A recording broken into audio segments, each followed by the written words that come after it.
आज आपण गिरडी गावामध्ये इंडी तालुक्यातले काही मेंढपाळ या ठिकाणी फिरत आले असताना ही दिवाळी चांगल्या उत्साहात साजरी करावी या निमित्ताने या भागामध्ये येऊन त्यांच्यासोबत आपण दिवाळी साजरी करत आहोत।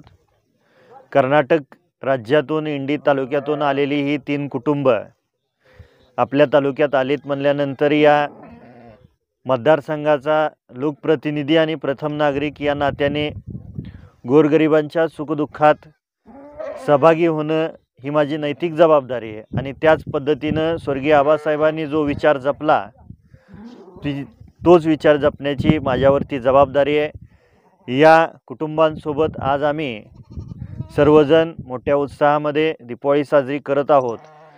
आपल्या माध्यमातून तमाम या तालुक्यातल्या गोरगरीब कष्टकरी दीनदलित बहुजन वर्गातल्या शेतकरी कुटुंबातल्या सर्व बांधवांना माता भगिनींना तालुक्याचा आमदार या नात्याने दिवाळीच्या खूप खूप शुभेच्छा देतो।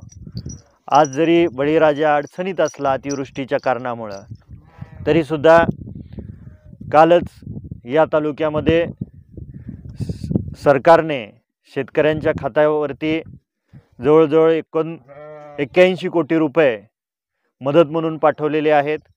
पुढच्या टप्प्यात सुद्धा शासनाकडून या बळीराजाला निश्चितपणे मदत मिळेल हा विश्वास आपल्याला देतो। कुणी खचून जाण्याची काही गरज नाही।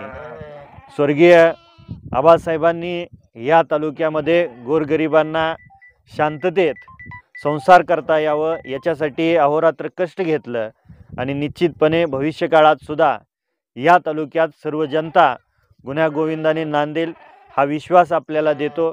आपल्या सर्वांना परत एकदा दिवाळीच्या लक्ष्मीपूजनाच्या आणि पाडव्याच्या खूप खूप शुभेच्छा देतो।